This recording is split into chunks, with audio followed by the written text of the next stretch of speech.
কোটা বিরোধী আন্দোলন থেকে চাকরির বৈষম্য দূর করার যে আন্দোলন, সেইটাতে আপনারা সফল, এবং সেই সফল থেকে রাষ্ট্রের সর্বোচ্চ মানে নির্বাহী বিভাগের সর্বোচ্চ স্তরের আপনি দায়িত্ব পালন করেছেন অন্তর্বর্তী সরকারের সময়। মানে দেশের গুরুত্বপূর্ণ সব মন্ত্রণালয়, যেটা আমরা আসলে পরিচিত বললাম, আপনার হাতে ছিল। জনাব আসিফ মাহমুদ সজীব ভাই, আপনাকে আমাদের অনুষ্ঠানে স্বাগত জানাই। আপনি আপনার ব্যস্ততার মধ্যে আমাদের সময় দিয়েছেন, সেজন্য শুভেচ্ছা, কৃতজ্ঞতা এবং ধন্যবাদ জানাবেন। খালেদ ভাই, আপনাকে অনেক অনেক ধন্যবাদ আমাকে আজকে দাওয়াত করার জন্য। জনাব আসিফ মাহমুদ সজীব ভাইয়া, মানে আমাদের প্রশ্ন হচ্ছে যে এই মুহূর্তে আপনার পেশা কি?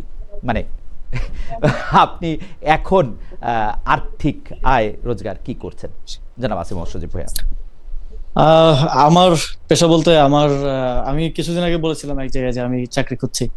তো আসলে প্রায়র এক্সপিরিয়েন্স বলতে সরকারের দায়িত্ব পালন করাটা, এটাই এখন মানে জব এক্সপিরিয়েন্স আর কি। আর এর আগে জাস্ট ফ্রেশ গ্রাজুয়েট ছিলাম।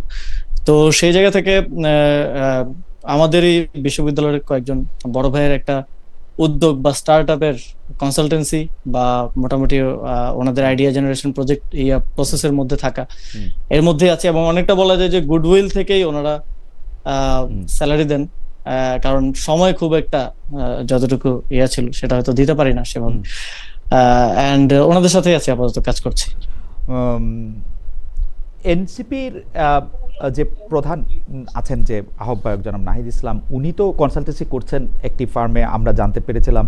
যে তখন আমরা প্রশ্ন করেছিলাম যে এনসিপিকে কি এরকম একটা মডেলে কখনো করা হবে, যে আপনি যদি আসলে ফুল টাইম কাজ করেন, দল থেকে আপনারা এক ধরনের বেতন নিলেন, যেহেতু আপনার আসলে এনসিপির জন্য অনেক সময় দিতে হয়, আমরা দেখতে পাচ্ছি যে আপনাকে বিভিন্ন জায়গায় যাইতে হচ্ছে, সেইটা কি আপনাদের কোনো চিন্তায় আছে যে এনসিপি থেকে ফুল টাইম? আমরা আমাদের ফাইন্যান্সিয়াল পলিসিটা নিয়ে কাজ করেছিলাম, তো একটা খসড়া আমাদের কাছে আছে, এবং আমরা সেখানে একটা প্রসেস তৈরি করেছি যে আমাদের বিভিন্ন পর্যায়ের যেই নেতা কর্মীদেরকে ফুল টাইম পলিটিক্সটাতেই সময় দিতে হবে, একদম টপ থেকে শুরু করে উপজেলা পর্যায় পর্যন্ত, তাদের জন্য আমরা একটা স্যালারি ঠিক না, তাদের খরচের একটা ব্যবস্থা আমরা করব, যে আসলে অন্য প্রফেশন করতে পারবে না পার্টি করার কারণে। তো সেটা আমাদের এখনো অন প্রসেস, অন ডিসকাশন আছে। এই আমরা দ্রুত ইন্ট্রোডিউস করবো, এবং এটার মধ্যে দিয়ে, কারণ আমাদের দেখা যায় একটা উপজেলা পর্যায়েরও যারা টপ লিডারশিপ বা টপ সংগঠক, তাদের ফুল টাইম সংগঠনে দিতে হচ্ছে, কাজ করতে হচ্ছে। ফলে যখন আমরা একটা স্ট্রাকচারালি তাকে একটা ফান্ড দিতে না পারবো, তখন তাকে আসলে অন্য উপায় খুঁজতে হয়, যেটা আসলে বাংলাদেশে প্র্যাকটিস অনুযায়ী খুব একটা ভালো কিছু হয় না।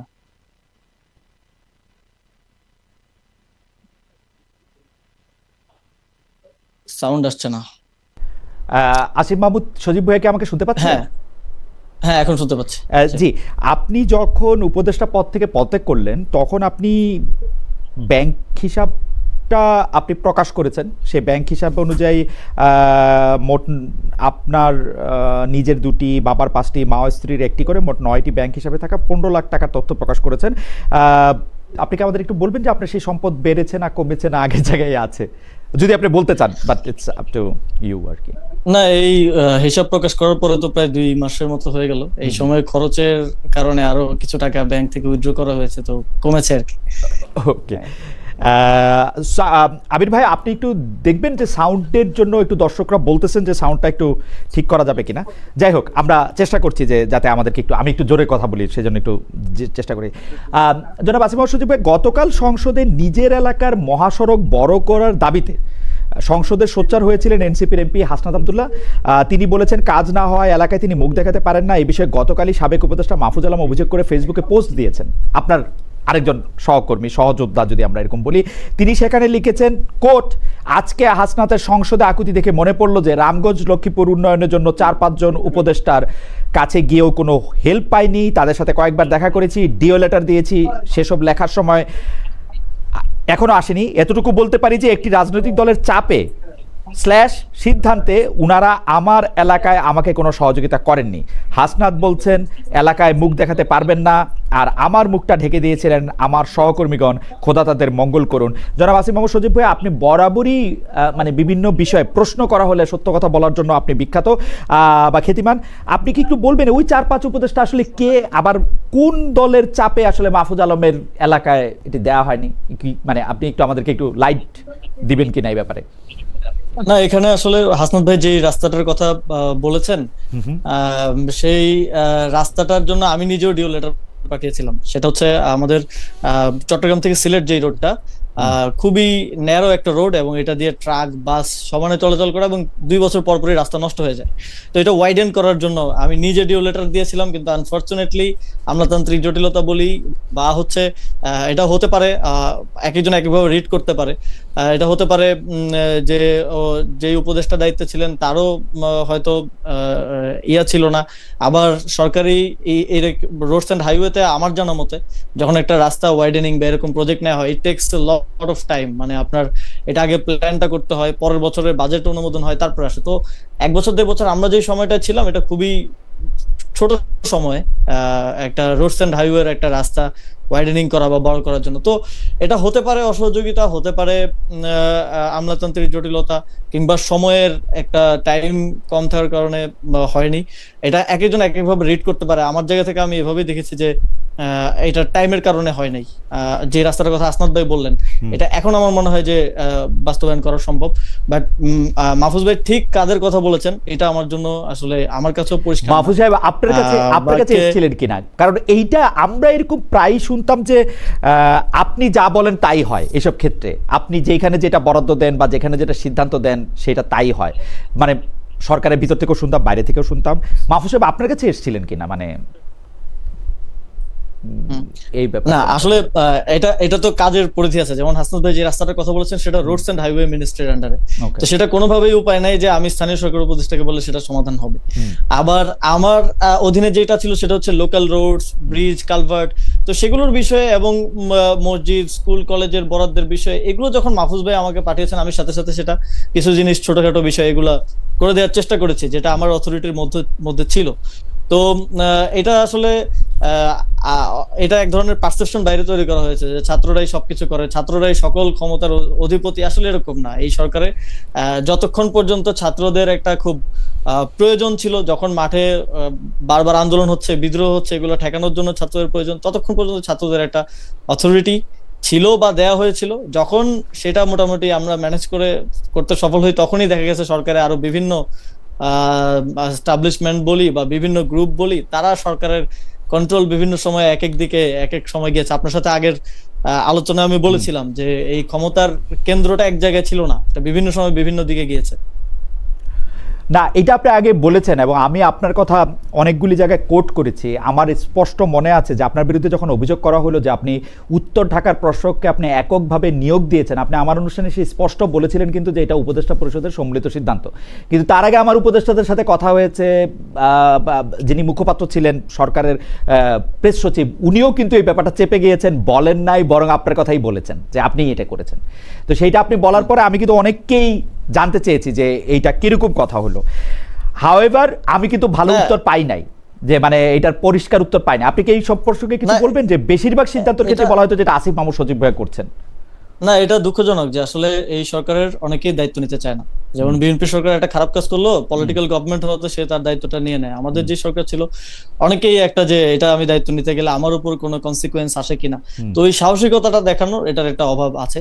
তা আমি এটা স্পষ্টই বলেছি এবং এটা আমি চ্যালেঞ্জ করেই বলছি যে ঢাকা উত্তর সিটি কর্পোরেশনের যে প্রশাসক নিয়োগ দেওয়া হয়েছিল সেটা সিদ্ধান্তটা ক্যাবিনেটে হয়েছিল এবং সেদিন আমি নিজেও ক্যাবিনেট মিটিং এ উপস্থিত ছিলাম না। সেটা একজন উপদেষ্টা তার নাম প্রস্তাব করেছিলেন এবং প্রস্তাবের ভিত্তিতে ক্যাবিনেটের সিদ্ধান্ত হয়েছিল। আমাকে সেটা বাস্তবায়ন করতে বলা হয়েছিল, আমি সেটা বাস্তবায়ন করেছি। এবং স্বাভাবিকভাবেই একটা সরকার যখন এত বড় ডিসিশন হয়, যে এখন বিএনপি প্রশাসক নিয়োগ দিচ্ছে, এটা কি প্রধানমন্ত্রী কনসার্ন ছাড়া হচ্ছে? এটা কি শুধু ওই অত্র মন্ত্রণালয়ের মন্ত্রী কিংবা প্রতিমন্ত্রী একা তো দেওয়ার তার সুযোগ নাই। এগুলো সাধারণত বড় সিদ্ধান্ত। একজন প্রশাসক সাধারণত একজন মেয়র, মন্ত্রী পদমর্যাদার হয়। এই পর্যায়ে নিয়োগ, এবং এই যে দেখেন নিয়োগটা কিন্তু আমার স্বাক্ষরে হয় নাই, নিয়োগটা কিন্তু আমাদের এখান থেকে ফাইল গেছে, মাননীয় প্রধান উপদেষ্টার স্বাক্ষরেই হয়েছে। সুতরাং এটা সেখানকার তাদের কনসার্ন না থাকলে এটা তো এখন বলতে পারবে না যে না দেখে স্বাক্ষর করেছে বা এরকম কিছু। কিন্তু একটা ব্যাপার আছে যে কেউ দায় নিতে চায় না বা এই ধরনের একটা ব্যাপার আছে। এটা তো দায়ের প্রশ্ন না, যেখানে সব জায়গায় লেখালেখি হচ্ছে যে আপনি যেহেতু ওই মন্ত্রণালয়ের উপদেষ্টা, আপনার উপর যখন চাপানো হচ্ছে, এটা তো দায় নেওয়ার প্রশ্ন না। এটা তো ক্যাবিনেট বলবে যে আমরা সবাই মিলে এটা করছি বা ডক্টর ইউনূস বলবে। এটা খুবই আমার কাছে খুবই বাজে উদাহরণ মনে হয়েছে। মানে এটা আমি আপনার কাছে কিন্তু প্রথম শুনেছি আমার অনুষ্ঠানে এসে যখন আপনি বলেছেন আমি যেটা প্রথম শুনেছি এবং আমি আশ্চর্য হয়েছে, আমি এটা ভেরিফাই করার জন্য আরো 4-5 জনকে জানতে চেয়েছি। না, এটা খুব দুঃখজনক। দেখেন, আমার প্রসেসটা যদি আমি বলি, ফাইলটা স্থানীয় সরকার মন্ত্রণালয়ে প্রসেস হয়েছে, কিন্তু সেটা পাঠানো হয়েছিল চূড়ান্ত অনুমোদনের জন্য প্রধান উপদেষ্টার দপ্তরে, এবং সেখান থেকে অনুমোদিত হওয়ার পরে কিন্তু নিয়োগটা হয়েছে। নিয়োগটা এমন না যে আমার এখান থেকে অনুমোদন দিয়ে নিয়োগটা হয়ে গেছে, তো সেখানে অবশ্যই সিদ্ধান্ত ছিল, সিদ্ধান্ত ছাড়া তো সেখান থেকে নিয়োগটা হওয়ার কথা না। এটা একটা কমন সেন্সের বিষয়, কিন্তু অনেক ক্ষেত্রে আসলে এই জায়গাগুলোতে আমরা স্বাভাবিক, আমি এটাকেও স্বাভাবিকভাবে দেখতে চাই। কারণ হচ্ছে এখানে যদি 20 জন উপদেষ্টা থাকে, 20 জন 20টা ব্যাকগ্রাউন্ড থেকে এসেছেন, 20টা জায়গা থেকে এসেছেন, 20 জনের 20 রকম রাজনৈতিক বোঝাপড়া থাকতে পারে। উনারা এখন ক্ষমতায় নাই, উনাদের নিয়ে আমি কিছু বলতে চাই না, কিন্তু আমার কাছে মনে হয়েছে যে উনাদের আজকে না হোক কোনো না কোনো দিন ইতিহাসের খাতিরে এই প্রশ্নের উত্তর দিতে হবে, কেন উনারা এইটা বলেন নাই আরেকজন মানে ছাত্র উপদেষ্টার কথা বলে তাকে আসলে আমি আমি আমি ঠিক জানি না, মানে আপনার বিরুদ্ধে অনেক অভিযোগ থাকতে পারে, কিন্তু এই অভিযোগটা বা এই দায়টা আপনাকে কেন নিতে হয়েছে আমি এটা জানি না। মানে এটা আমি সবসময় যখনই যে উপদেষ্টাকে পাবো তা সবাইকে জিজ্ঞেস করবো, সাবেক উপদেষ্টাকে। হাইবার না খালেদ ভাই, এখানে অনেক ক্ষেত্রে আসলে সরকারের ছাত্রদেরকে এক ধরনের সামনে রাখা হয়েছে, এবং এক ধরনের সামনে রেখে অনেক কিছুকেই ওভারকাম করার, ম্যানেজ করার চেষ্টা করা হয়েছে, এবং সেটার একটা রিপারকেশন আমরা দেখেছি একটা সময় যখন বিএনপি আমাদের পদত্যাগ চাইলো, এবং তারা মনে করলো যে এরাই অনেক কিছু মনে হয় করছে, কিন্তু এখন আমরা বুঝতে পারছি যে আসলে খেলোয়াড়রা কোথায় কোথায় ছিল এবং কারা কারা খেললো আর কি অনেক কিছু। না, আপনারা তখন মনে হয় নাই যে আপনার খেলোয়াড় খেলা যেগুলি আমরা এই সময় বলতেছিলাম, এবং সবচেয়ে বড় কথা কি জানেন, আমার কাছে মনে হয় আপনি যে এই মুহূর্তে যে কথাটা বলেন কিছুক্ষণ আগে, যে বিএনপি সরকার যা কিছু করে তার জন্য চূড়ান্ত অনুমোদনের জন্য তো পার্টির প্রধান বা দলের প্রধান বা সংসদের প্রধানকেই আসলে শেষ সিদ্ধান্তটা নিতে হয়। তো সেই ক্ষেত্রে আপনার কাছে মনে হয় না যে ডক্টর মোহাম্মদ যত খেলায় যত কিছু হোক, ডক্টর মোহাম্মদ ইউনূসই আসলে মানে হোয়াট ডু ইউ থিংক, যেটা তো 4 জন উপদেষ্টা 3 জন উপদেষ্টা ব্যাপারটা এরকম হওয়ার কথা না? অবশ্যই একটা স্ট্রাকচার যখন ওয়ার্ক করে, এটা পিরামিডের মতোই ওয়ার্ক করে। টপ যে থাকে তার, ইভেন তার যদি অনুমতি নিয়ে নাও হয়, সেটা দায়িত্বটাও তাকে আসলে মানে নিতে হয়, কারণ এটা এইভাবেই ওয়ার্ক করে সবসময়। বাট এটা অনেক সময় যেটা হয়েছে, যেমন মনে করেন যে বিসিএস পরীক্ষা পিছাবে কি পিছাবে না, এটা নিয়ে ছাত্রদের একটা আন্দোলন, সেটা তো আর আমার দায়িত্ব না, সেটা ইউজিসির দায়িত্ব, ইউজিসির সাথে শিক্ষা মন্ত্রণালয়ের সম্পর্কিত, কিংবা সেটা সমস্যা সমাধান করার জন্য ছাত্রদেরকে এক ধরনের সামনে যেতে হয়েছে, বা অনেক সময় আমাদেরকে উপদেষ্টারাও বলেছেন যে একটু এই আমার মনে হয় যে ওনারা এখন মানে যাই হোক, আমি পরবর্তী প্রসঙ্গে আসি। আমি ইলেকশনের একটু আগে তারপরে বাংলাদেশে গিয়েছিলাম, সে বাংলাদেশে যাওয়ার পরে আমার একটা সংবাদ সম্মেলনে তারেক রহমান সাহেব তখনও প্রধানমন্ত্রীর দায়িত্ব পালন করেন, আমি তাকে ইলেকশন ইঞ্জিনিয়ারিং একটা প্রশ্ন করেছিলাম, আপনি আমাকে সেটাতে সমালোচনাও করেছিলেন যে আমি তাকে অনুমতি দেন বলেছিলাম কিনা, না আমি অনুমতি দেন বলিনি, আমি অভয় দেন কিনা এবং একই বাক্যে সেই প্রশ্ন করেছিলাম। সেই প্রশ্ন আপনাকেও করতে চাই আমি এখন, যে ইলেকশন ইঞ্জিনিয়ারিংটাকে অনেকে বলেন যে আপনি আসলে ইলেকশন করতে পারেন নাই, কারণ হচ্ছে এই ইলেকশন ইঞ্জিনিয়ারিংয়ের কারণে। অনেকে বলেন যে আপনি ভাগ বাটোয়ারার কারণে বাদ পড়েছেন। আবারও মাহফুজ আলম সাহেবের কথা বলতে হয়, এই ভাগ বাটোয়ারার দিকে ইঙ্গিত করে বিএনপি সরকারের শপথের দিন সাবেক তথ্য উপদেষ্টা আপনার সহকর্মী যার কথা আমরা বলছিলাম, যারা মাহফুজ আলম ফেসবুকে লিখেছিলেন, নির্বাচনী বাটোয়ারা মেনে নিয়ে এখন বিরোধিতার নাটক বন্ধ করেন।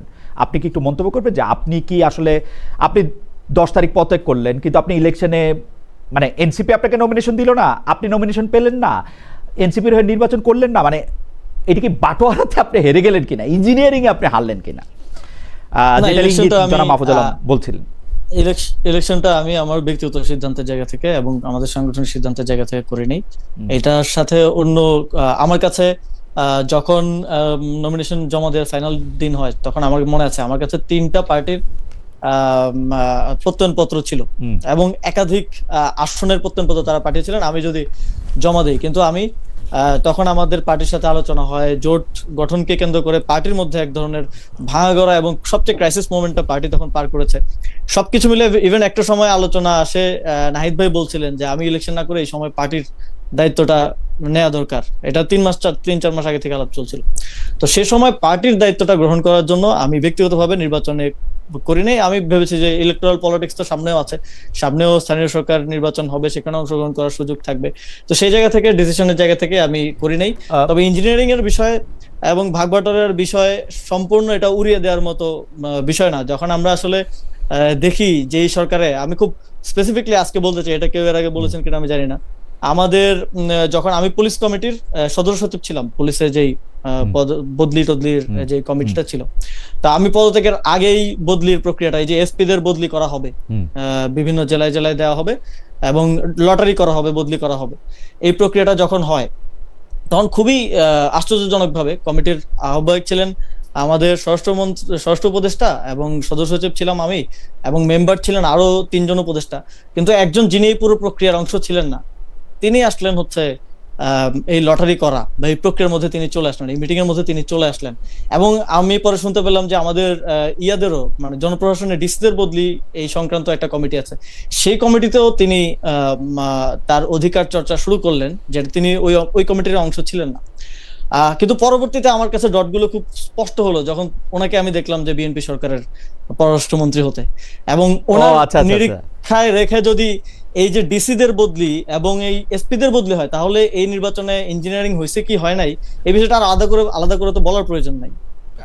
খলিলুর রহমান সাহেবের যে বিএনপির পররাষ্ট্রমন্ত্রী হওয়াটা সেটা খুবই ইন্টারেস্টিং, এবং সেইটার আসলে কোনোদিন যদি আমার সুযোগ হয় বিএনপির প্রধানকে বা যিনি এখন প্রধানমন্ত্রী আছেন মাননীয় প্রধানমন্ত্রীকে এই প্রশ্ন করার, তাহলে আমি বোধহয় এই প্রশ্নটা দিয়ে শুরু করতে চাই, হোয়াই খলিলুর রহমান, এবং সেটা কীরকম হলো। কিন্তু মানে আমি আপনার কাছে যে প্রশ্নটা করতে চাই সেই প্রশ্নটা হলো যে আপনি যখন এই পুরো ব্যাপারটা বুঝতে পারতেছেন তখন আপনি সিদ্ধান্ত নিলেন যে আপনি আসলে ইলেকশন করবেন না, নাকি আপনি সিদ্ধান্ত নিলেন, কেউ কেউ বলে যে এনসিপি যে জামায়াতে ইসলামের সাথে জোট করলো সেই জন্য আপনি আসলে ইলেকশনে গেলেন না? অনেকে বলছিল যে আপনি চেষ্টা করছিলেন এনসিপি যাতে বিএনপির সাথে জোট করে, তো তাহলে আপনি ইলেকশনে যাবেন, এবং সেটাতে হেরে গিয়েই আপনি আসলে ইলেকশনে যান নাই। এই ব্যাপারটা নিয়ে একটু মন্তব্য করবেন? মানে এগুলি সবই কান কথা আর কি। আমার চেষ্টাটা ছিল এনসিপি যেন এনসিপির জন্য যেন এই যে জোটের প্রক্রিয়াটা, এনসিপি তো প্রথম দিক থেকেই বলছিল যে এনসিপি ওপেন, তারা বিএনপির সাথেও যেতে পারে, জামাতের সাথেও যেতে পারে, তো এনসিপির জন্য যেটা বেস্ট আউটকাম হবে সেটাই ছিল আমার ব্যক্তিগত অবস্থান। এবং ইদার ওয়ে আলোচনা হয়েছে, বিএনপির সাথেও এনসিপির আলোচনা হয়েছে, জামাতের সাথেও এনসিপির আলোচনা হয়েছে, এবং জামাতের সাথে আলোচনায় এনসিপির জন্য একটা বেস্ট আউটকাম এনসিপির লিডারশিপের আমাদের তখন মনে হয়েছে, তো জামাতের সাথে জোটটা হয়েছে। এবং রাজনীতিটাকে আমি একদম কাঠখোট্টা ভাবে, হয়তো আপনি আমাদের আরেকজন সহযোদ্ধার নাম নিলেন, অনেকে হয়তো একদম কাঠখোট্টা ভাবে শুধু আদর্শিক জায়গা থেকে দেখে, আমি রাজনীতিটাকে একই সাথে আদর্শিক জায়গা থেকেও দেখি, আবার প্র্যাকটিক্যাল জায়গা থেকেও দেখি। এবং আমি মনে করি যে এই জোট প্রক্রিয়াটা এনসিপির জন্য একটা প্র্যাকটিক্যাল ডিসিশন ছিল, এবং বোথ এনসিপির যে রাজনৈতিক অবস্থান, সমসাময়িক বিষয়ে, সংস্কারের বিষয়ে বলেন, গণভোটের বিষয়ে বলেন, সেই জায়গা থেকেও এনসিপির জন্য that was a good direction to go. NCP যদি আজকে বিএনপির সাথে থাকতো তাহলে এনসিপির আসলে মুখ দেখানোর উপায় থাকতো না, যে এই গণভোট এবং সংস্কার নিয়ে যা হচ্ছে। এনসিপি নারী নেতৃত্বের যারা গুরুত্বপূর্ণ তাদের অনেকে আসলে মানে সোশ্যাল মিডিয়াতে বলেছিলেন, অনেকে একদম প্রকাশ্যে বলেছেন যে তারা আসলে এনসিপির সঙ্গে আর থাকতে চান না, জামাতের সঙ্গে থাকার জন্য। কিন্তু পরে আবার তারা তো নির্বাচনই করলেন না কেউ কেউ, কিন্তু পরে তারা আবার এনসিপিতে থাকছেনই, নেতৃত্বও দিচ্ছেন, এনসিপির একটা নারী দলও তৈরি হয়েছে। এবং আমি যেটা জানি মানে কিছু কিছু ক্ষেত্রে তারা হয়তো বিবেচিতও হচ্ছেন যে জামায়াতে ইসলামের কোটায় বা এনসিপির কোটায় নারী সংসদ সদস্য হিসাবে যাওয়ার জন্য। এই পুরো ব্যাপারটা আপনি পরিচালনা করছেন বা আপনি এটা মেনটেন করছেন, ব্যাপারটা কি ঠিক? উল্টা দিকও আছে, আপনি নাকি এনসিপি এবং জামায়াতের মাঝখানে একটি গলার কাটা, এবং আপনি থাকলে কোনোদিন এনসিপি আসলে খুব শান্তিমতো জামাতের সঙ্গে থাকতে পারবে না। দুইটাই যদি একটু আপনি বলেন, আসলে আপনি কোনটা? এই যে জোট হওয়ার পরে মনে হয় আমি সেই ব্যক্তি যে সবচেয়ে বেশি জোটের মিটিং এ অংশগ্রহণ করেছি, কারণ আমি নির্বাচন পরিচালনা কমিটির প্রধান ছিলাম। এবং আপনারা হয়তো দেখেছেন যে আমি যখন নির্বাচনী পদযাত্রায় গেলাম, আমরা অন্ততপক্ষে 20 জন জামাতের প্রার্থীর হাতে দাঁড়িপাল্লা তুলে দিয়েছি, তাদের জন্য ভোট চেয়ে এসেছি, তারা আমাদের জন্য ভোট চেয়েছেন, আমরা একসাথে নির্বাচনটা করেছি। কিন্তু এর মধ্যে আবার সারোয়ার তুষার কাহিনীও আছে। আপনি এমপি পদের নির্বাচনে অংশ নেন নাই, এই সিরিজেরই এটা প্রশ্ন আর কি। কিন্তু সবশেষে এনসিপি দক্ষিণ ঢাকা সিটি কর্পোরেশনের আপনাকে মানে মেয়র প্রার্থী হিসাবে এনসিপি একরকম ঘোষণাই করছে, মানে আপনিও তো এই ঘোষণার একটা পার্ট। কিন্তু এইবার তো জামায়াতে ইসলামী আপনাদের সাথে না থেকে আরেকজন নিশ্চয়ই প্রার্থী দিবেন যদি তারা নির্বাচনে অংশগ্রহণ করেন। তো সেই ক্ষেত্রে জামাত এবং এনসিপির মধ্যে একটা বড় দূরত্ব তৈরি হবে কিনা আপনি কি মনে করেন? নাকি এটা নিয়ে আলোচনা হয়েছে কিনা? এখন পর্যন্ত আমরা আসলে এই যে জুলাই সনদ, গণভোট, এই বিষয়গুলো নিয়ে খুব আমাদের রাজপথের কর্মসূচিও চলছে, আমাদের সভা সেমিনার চলছে, সংসদে আলাপ আলোচনা হচ্ছে, এগুলো নিয়ে আমাদের এখন পর্যন্ত আলোচনা হচ্ছে। আমরা অফিসিয়ালি লোকাল গভর্নমেন্ট ইলেকশন নিয়ে আলোচনা করতে পারি নাই, এবং সঙ্গত কারণেই, কারণ এখন পর্যন্ত ডেট ঘোষণা হয় নাই। আমরা একটু আগেই পার্টি হিসেবে ঘোষণা করে দিয়েছি। এখন কারণ নির্বাচনের ডেট ঘোষণা হলে কিংবা কাছাকাছি একটা সময় আসলে হয়তো এই বিষয়ে আমরা ফাইনাল আলোচনা করতে পারবো। তবে এখন পর্যন্ত এনসিপি এককভাবেই স্থানীয় সরকার নির্বাচনে অংশগ্রহণ করার প্রস্তুতি নিচ্ছে। জোট হবে কিনা বা কোন পর্যায়ে হবে, কিভাবে হবে এই নির্বাচনে, সে বিষয়ে আমরা এখনো ফার্দার ফর্মাল কোনো আলাপ আলোচনা আমাদের সাথে জোট সঙ্গীদের হয় নাই। এটা আমরা করে তারপরে আমরা এটা ফার্দার বলতে পারবো আর কি। দর্শকদের প্রশ্ন, একটা জনাব আব্দুল আল মামুন বলছেন যে আসিফ সাহেবকে জিজ্ঞাসা করেন, তিনি যে বলেছিলেন সশস্ত্র বিপ্লবের জন্য প্রস্তুত ছিলেন, সেইটা তারা কোথায় বিপ্লবের ট্রেনিং নিয়েছিল এবং বাংলাদেশ সেনাবাহিনী কোনো কর্মকর্তা তাদের প্রশিক্ষণ বা সহযোগিতা করেছে কিনা? জনাব আসিফ সজীব। আমরা সশস্ত্র বিপ্লবের ঘোষণা দেওয়ার জন্য প্রস্তুত ছিলাম, কিন্তু সশস্ত্র বিপ্লব করার যেই প্রস্তুতি, যেটা আমরা দেখেছি যে রাশিয়াতে হয়েছে বা বিভিন্ন জায়গায়, সেটা আমাদের ছিল না স্বাভাবিকভাবেই। এবং আপনি যদি দেখেন 5ই আগস্টের 5ই আগস্ট আমাদের ছিল একটা ডু অর ডাই কল, এবং 5ই আগস্ট যদি আমরা সফল না হতাম তাহলে ওইটা ছাড়া আমাদের কোনো উপায় ছিল না। এবং আপনি দেখেন আমাদের মুক্তিযুদ্ধের আগে আমাদের এখানে কতজন মানুষ আসলে সশস্ত্র প্রশিক্ষণ নিয়েছিল, নাই, কিন্তু তাদের সে সময় মুক্তিযুদ্ধের ঘোষণাটা দিতে হয়েছিল, মানুষকে ডাক দিতে হয়েছিল যে যে যার যা আছে তা নিয়েই ঝাঁপিয়ে পড়তে হবে। এবং অন দা ওয়ে কিন্তু প্রশিক্ষণেরও ব্যবস্থা হয়েছে এবং অস্ত্রেরও ব্যবস্থা হয়েছে এবং সফলতাও এসেছে। তো এটা অনেকে ওই সশস্ত্র বিপ্লবের কথাটা নাহিদ ভাই বলেছেন, আমি বলেছি বিভিন্ন জায়গায়, ফলে অনেকে ধরে নিয়েছেন যে হয়তো আগে ভাগে অস্ত্র শস্ত্র বাসায় নিয়ে বসেছিলাম করার জন্য। এটা এরকম না, এটা অনেকটা মানে অভ্যুত্থানের ওই সময়কার ডিমান্ডের জায়গা থেকেই প্রস্তুতিটা ছিল। অসশস্ত্র প্রসঙ্গে আমাদের অনেকের কৌতূহল থাকে যে আপনি কি আপনার পিস্তলটা বা করেছেন কিনা, জমা দিয়েছেন কিনা, নাকি এটা এখনো আছে ওই কথার মতো আসিফ মাহমুদের লাইসেন্স? আমি উপদেষ্টা হিসেবে অস্ত্র জমা দিলেও লাইসেন্সটা রয়েছে কিনা, নাকি অস্ত্র আছে লাইসেন্সও আছে? আমি লাইসেন্সটা রাষ্ট্রের একজন নাগরিক হিসেবেই নিয়েছি, এবং সেই হিসেবে আমার নিরাপত্তার স্বার্থে লাইসেন্সও আছে, অস্ত্র আছে। এই বিষয়ে সাধারণত 3 বছরের জন্য লাইসেন্স দেওয়া হয় আর কি। ওকে, আমরা পরবর্তী প্রসঙ্গের মধ্যে একটু যাই, যে সেটা হচ্ছে যে দর্শকদের আরেকটা কৌতূহল, মানে এটা আমি একটু প্যারাফ্রেজ করি, আপনি যদি একটু বলতেন যে আপনাকে নাকি দক্ষিণ ঢাকার মেয়র পদপ্রার্থী করা হয়েছে কারণ আপনি একজন ধনাঢ্য ব্যক্তি, আপনার প্রচুর টাকা রয়েছে এবং সেই টাকা দিয়ে আপনি দল সামলাচ্ছেন, মিটিং সামলাচ্ছেন, মিছিল সামলাচ্ছেন, এবং এনসিপির মধ্যে আপনি সবচেয়ে বেশি প্রভাব বজায় রাখতে পারছেন কারণ আপনার অনেক টাকা। একটু আপনি মন্তব্য করবেন কিনা যে আপনার দল করতে অনেক টাকা লাগছে কিনা?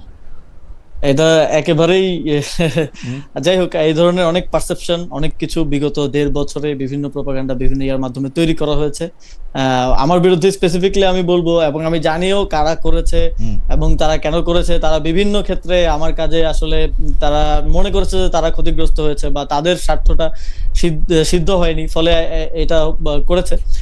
তো বাট আমরা আমাদের দলের জায়গা থেকে এখন পর্যন্ত আমরা ক্রাউড ফান্ডিং দিয়ে চলি। আমরা গতকালকে একটা বৈশাখের প্রোগ্রাম করেছি, 10 জনকে ফোন দিছি যে ভাই কেউ 20,000, কেউ 15,000, কেউ 50,000 করে যার যার সাধ্য মতো টাকা দিয়ে আমরা এই খুবই কম অ্যামাউন্টে 1.5-2 লাখ টাকা দিয়ে একটা পহেলা বৈশাখের প্রোগ্রাম করেছি। তো এটা হচ্ছে রিয়েলিটি, যারা আমাদের সাথে আছে, আমাদের সাথে কাজ করছে, তারা আমাদের এই লিভিং রিয়েলিটিটা আসলে বুঝতে পারে। বাট ওভারঅল একটা পারসেপশন, নেগেটিভ পারসেপশন এটা তো তৈরি করা হয়েছে, দ্যাট ইজ ট্রু। এই নেগেটিভ পারসেপশনের মধ্যে আপনার কাছে কিছু মনে হয় যে, যেমন ধরেন, মানে আমার কোথায় মনে হয় যে এই পারসেপশনটার ব্যাপারে আপনাদের আরেকটু, বিশেষ করে আপনার আরেকটু পরিষ্কার করা উচিত, কারণ একই সাথে নাহিদ ইসলাম ছিলেন উপদেষ্টা, মাহফুজ আলম ছিলেন উপদেষ্টা। নাহিদ ইসলাম সাহেব আর আপনার এখন একই দল হলে মাহফুজ আলম সাহেব আলাদা হচ্ছেন। তিনি বিভিন্ন সময়, এটা ডয়েচে ভেলেতে ইন্টারভিউ দেওয়ার সময়, ফেসবুকে স্ট্যাটাস দেওয়ার সময়, বিভিন্ন সময় তিনি আসলে এই বাটোয়ারা রাজনীতি, এত অল্প দামে বেচনা, এই সেই, এগুলি নানা ধরনের কথা আমরা তার মুখে শুনেছি। আপনার কাছে কি মনে হয় আরেকটু কি পরিষ্কার করা উচিত যে, ধরেন আমি আজকে আপনার ইন্টারভিউ করব, আমাকে অন্তত 10 জন একটা মেসেজ পাঠিয়েছে, আসিফ মাহমুদ সজীব ভুঁইয়াকে আপনাকে জিজ্ঞেস করতেই হবে উনি আমিরাতে টাকা ক্রিপ্টোকারেন্সি করে পাঠিয়েছেন কিনা। এই যে পারসেপশন, এবং আপনি আসলে শত শত সিদ্ধান্ত নিয়েছেন, যাদের আপনার পছন্দ তাদের ব্যাপারে আপনি সিদ্ধান্ত নিয়েছেন, স্থানীয় সরকারও ওই মন্ত্রণালয় থেকে, বিসিবির প্রসঙ্গে আমি একটু পরে আসছি, এগুলি থেকে আপনি সিদ্ধান্ত নিয়েছেন এবং আপনার দলের লোকজন আজকে ভোর রাতে আপনাদের দল থেকে বের হয়ে যাওয়া একজন, মানে উনি তো আসলে হয়তো আমেরিকার টাইমটা জানেন না, উনি আমাকে ফোন করছেন শুধু এটা বলার জন্য যে আপনি কত টাকা কত জায়গা থেকে নিয়েছেন এবং কিভাবে ইচ্ছা মতো যাকে ইচ্ছা তাকে দিয়েছেন, যাকে ইচ্ছা তাকে দেন নাই। আপনি কি এই ব্যাপারটা আর একটু পরিষ্কার করতে পারেন কোনোভাবে? মানে আমি জানি আপনি এটা অনেকবার বলছেন, আবার একটু বলবেন কিনা? না, আমি আমার দায়িত্বের সময় সর্বোচ্চ দায়িত্বশীলতার সাথে এবং সততার সাথে কাজ করার চেষ্টা করেছি। দেখেন, অনেক অভিযোগ, অনেক অ্যামাউন্ট বলতে বলতে একেবারে $10 বিলিয়ন পর্যন্ত বলা হয়ে গেছে। ওইটা 100 কোটি থেকে শুরু হয়েছিল, এখন 1,20,000 কোটিতে চলে গেছে। বাংলাদেশের বাজেটের কাছাকাছি চলে যাবে কিছুদিন পরে হয়তো। কিন্তু দেখেন, একটা স্পেসিফিক, এই যে আপনি তো বললেন যে অনেক সিদ্ধান্ত নিয়েছি, অনেকগুলো কাজ করেছি, স্পেসিফিক তো বলতে হবে যে এই কাজটা আসিফ মাহমুদ করে এইজনকে আনডিউ কোনো সুবিধা দিয়েছে এবং তার বিপরীতে সে টাকা নিয়েছে, এরকম স্পেসিফিক একটা অভিযোগ অন্তত টাকা না নিলেও এইটা কি সত্য যে আপনি হাসনাত আব্দুল্লাহর, মানে আমি হাসনাত আব্দুল্লাহ আমার খুব প্রিয়, আপনিও খুব প্রিয়, এইটা কি সত্য হাসনাত আব্দুল্লাহর এলাকায় আপনি বেশি কাজ করিয়েছেন যাতে হাসনাত আব্দুল্লাহ বেশি জনপ্রিয় হন? কাজ, ওই যে একটা প্রজেক্টের বিষয়ে বলছেন যে প্রজেক্টের বরাদ্দের বিষয়ে, আরো 2-3টা ঠেকায় রেখে ওকে দিয়ে দিবেন, এরকম কি করছেন? না, ওই প্রজেক্ট কিন্তু পাসই হয় নাই। মানে এই যে একটা পারসেপশন যে হাসনাত আব্দুল্লাহ আসনে 300 কোটি টাকার কাজ হয়েছে, ফলে সে এমপি হয়েছে, অথচ ওই প্রজেক্ট পাসই হয় নাই। কাজ হওয়া তো অনেক দূরের কথা, লোকাল গভর্নমেন্টের প্রজেক্ট গুলো পাস হওয়ার পরেও কাজ মাঠে নামতে অ্যাটলিস্ট 3-4 বছর 5 বছর লেগে যায় বাস্তবায়ন হইতে। তো এটা ওই প্রজেক্ট এখনো তো পাসই হয় নাই। যদি পাস হয়ও তাহলে স্টিল এটার কাজ হইতে হইতে ওই সবগুলো উদ্বোধন করবে বিএনপি নেতারা আর কি। তো সুবিধাটা কি তাহলে উদ্বোধন করো, হাসনাত বলতে পারলো যে আসিফ আমাকে এটি অলরেডি দিয়ে দিয়েছে, তো সেজন্য একটু না, ওই প্রজেক্ট পাস হয় নাই তো। এবং ওইটা দেখেন নিউজটা কিভাবে করা হয়েছে, আমি ফ্রেমিংটা একটু আপনাকে বুঝাই, যদি স্পেসিফিক এটা কি আমরা কেস হিসেবে নেই। প্রজেক্ট পাস হওয়ার একটা লম্বা একটা প্রক্রিয়া আছে। মিনিস্ট্রি থেকে একটা ড্রাফট করা হয়, ডিপিপি যেটাকে বলা হয়, সেটা পাঠানো হয় আমাদের পরিকল্পনা কমিশনে। পরিকল্পনা সেটা অর্থ মন্ত্রণালয়ে পাঠানো হয়, অর্থ মন্ত্রণালয়ে ছাড় দিলে পরিকল্পনা কমিশনে পাঠানো হয়, সেখান থেকে পাস হলে তারপরে আবার মিনিস্ট্রিতে আসে, মিনিস্ট্রি পিডি নিয়োগ দিয়ে বাস্তবায়ন করে। তো এটা মিনিস্ট্রি থেকে যখন আসলে পরিকল্পনা কমিশনে পাঠানো হলো, পরিকল্পনা কমিশন কিন্তু একাধিক বৈঠক করে, অন্তত 15টা বৈঠক করে, তারা বাজেট কাটছাট করে, এটার বাস্তবতা নিরীক্ষা করে, তারপরে পাস করে। তখনই নিউজ করে দেওয়া হইলো যে প্রজেক্ট পাস হয়েছে, আসিফ মাহমুদ এত টাকা বরাদ্দ নিছে, হাসনাত আব্দুল্লাহ এত টাকা বরাদ্দ নিছে, অথচ দেখেন পরিকল্পনা কমিশন থেকে সেটা পাসই হয় নাই। তো এটা যখন বাংলাদেশের একটা বড় গণমাধ্যম করে এবং এই ধরনের একটা পারসেপশন তারা তৈরি করার জন্য করে, তখন এটা আসলে আমাদের মানে সাংবাদিকতার বস্তুনিষ্ঠতাকে প্রশ্ন করা ছাড়া কিছু করার থাকে না। যখন প্রজেক্টটা পাস হবে তখন আপনি বলতে পারেন যে প্রজেক্ট করে তারা নিজের এলাকায় বরাদ্দ নিয়েছে। বরাদ্দটা পাস না হওয়ার আগে আপনি কিভাবে বলতে পারেন যে আসলে বরাদ্দটা নিয়েছে? ওকে, আমি একটু আপনাদের দর্শককে আপনাকে দর্শকদের মতামত একটু পড়ে শোনাই। শামীম আহমেদ উনি মন্তব্য করছেন, যদি প্রশ্ন করতে ভয় পান তাহলে টকশো কেন করেন, মানে এটা আমাকে বলছে যে প্রশ্ন করতে ভয় পেলে টকশো কেন করেন। আরেকজন, ওনার নাম নাইম খান, উনি বলছে খালেদ ভাই বেশি দুর্নীতি করছে। ফাইন, আমি পরবর্তী প্রসঙ্গে যাই যে খুবই ইন্টারেস্টিং। আমি পরবর্তী প্রসঙ্গে যাই যে গত বছর সাকিব আল হাসান বাংলাদেশের সেরা খেলোয়াড়, সেরা ক্রীড়াবিদ আমি বলবো, যে গত বছর সাকিব আল হাসান যখন শেখ হাসিনার জন্মদিনের শুভেচ্ছা জানালেন, তখন আপনি ফেসবুকে সাকিবকে দেশে ফেরানো ও দলে ফেরানোর সুযোগ না দেওয়া যে সঠিক সিদ্ধান্ত ছিল, সেটিকে একটি কৃতিত্বপূর্ণ পদক্ষেপ হিসেবে দেখাতে চেয়েছেন। এই সপ্তাহখানেক আগে আমরা আবার আপনার একটি ভিডিও বক্তব্য দেখলাম, যেখানে আপনি বলেছেন সাকিব আল হাসানের পাসপোর্ট জটিলতা নিরসনে আপনি সহায়তা করেছেন। সাকিব আল হাসানকে নিয়ে আপনার দুটি বিপরীত অবস্থান কিনা এইটা না ফেরানো নাকি পাসপোর্ট জটিলতা নিরসন করা, কোনটা আসলে ক্রেডিট বা কোনটা ডিসক্রেডিট? জনাব আসিফ সজীব ভাই, এখানে মানে এটা আমি বারবার প্রশ্নটা আসে এবং বারবারই বলছি, যখন আমি দায়িত্ব নেই এবং বোর্ডটা একটু রিকনস্ট্রাক্ট হয় এবং তারা যখন কাজ শুরু করে, আমি নামই বলি যে একজন ডিরেক্টর আছেন নাজমুল আবদিন ফাহিম ভাই, ওনাকে ফাহিম স্যার বলে সবাই ডাকে। তো সাকিব আল হাসান ওনারই খুব পছন্দের শিষ্য আর কি। তো উনি পুরোটা প্রসেস শুরু করেছিলেন, একটা রিকনসিলিয়েশন প্রসেস। এটা ট্রুথ এন্ড রিকনসিলিয়েশন পৃথিবীর বিভিন্ন জায়গায় হয়েছে, আমরা দেখেছি। এবং এই প্রসেসটাতে সাকিব আল হাসান নিজেও একমত ছিলেন এবং তিনিও এই প্রসেসটাতে আসছিলেন। আপনার মনে পড়ে কিনা, সাকিব আল হাসান স্টার্টের দিকে তিনি একটা পোস্টও করেছিলেন, তার যেই জুলাই গণঅভ্যুত্থানের সময়কার অবস্থান সেটাকে ব্যাখ্যা করার চেষ্টা করে, এবং সেই পোস্টটা কিন্তু এই প্রসেসেরই অংশ ছিল। এবং নাজমুল আবেদিন ফাহিম ভাই তিনি পুরো প্রসেসটা করছিলেন, এবং আমারও একটা গুডউইলের জায়গা ছিল যে তিনি বাংলাদেশের সেরা অলরাউন্ডার এবং তার অ্যাটলিস্ট বিশ্বের সেরা অবসরে all-rounder, যাওয়াটা, বিশ্বের সেরা অলরাউন্ডার, বাংলাদেশের বিশ্বের সেরা অলরাউন্ডার, জি, ইয়েস, বাংলাদেশের সেরা ক্রিকেটার। জি তো তার অবসরে যাওয়াটা অ্যাটলিস্ট বাংলাদেশে একটা খেলার মধ্য দিয়ে হতে পারে, হুম। এবং সেটা একটা প্রসেসের মধ্য দিয়ে, যেহেতু মানুষের অনেক কোশ্চেন আছে। সরকারের প্রথম দিকে তাকে দেশে না ফেরানোর জন্য আন্দোলনও হয়েছে, মিরপুরে অনেক ধরনের দাবি দেওয়া হয়েছে, এবং এই জন্য একটা প্রসেসের মধ্য দিয়ে সেটা করা, এবং সেটা বিসিবি একটা প্রক্রিয়ার মধ্যে ছিল। কিন্তু এই প্রক্রিয়াটা শেষ পর্যন্ত সাকিব আল হাসানের দিক থেকেই ভঙ্গ করা হলো। তিনি ওই প্রক্রিয়াটা কন্টিনিউ করলেন না, বরং তিনি আওয়ামী লীগকে এন্ডোর্স করাটাকেই উনি বেছে নিলেন। ফলশ্রুতিতে এই প্রক্রিয়াটা কিন্তু আর কাজ করে না, এবং এই প্রক্রিয়াটা শুধু যে আমি চাইলে বা বিসিবি চাইলে সম্ভব তা না, কিন্তু ওনার নামে যেই মামলা আছে বা দুদকে বা হচ্ছে ইয়াতে যা আছে সেটা তো জনাব ভূঁইয়া, আমার মনে হয় যে আপনি সাকিব আল হাসানকে আওয়ামী লীগের দিকে ঝুঁকে পড়া বা শেখ হাসিনাকে জন্মদিনে উইশ করাটা হয়তো আপনি বলতে চাইছেন, কিন্তু সাকিব আল হাসান কিন্তু আসলে ওয়েট করেছিলেন, এবং আমরা তখন শুনেছি যে আপনি এটাকে বাধা, মানে জনাব আসিফ মাহমুদ সজীব ভূঁইয়া চাইলেই, ক্রীড়া উপদেষ্টা চাইলেই সাকিব দেশে ফিরতে পারবেন বা দেশে থেকে অবসর নিতে পারবেন, যেটাই ওনার একটা চাওয়া ছিল। ওইটার ক্ষেত্রে আপনি একমাত্র বাধা ছিলেন। পরে আমরা দেখলাম যে আপনি ওটা ক্রেডিটও নিচ্ছেন যে হ্যাঁ আমি বাধা ছিলাম।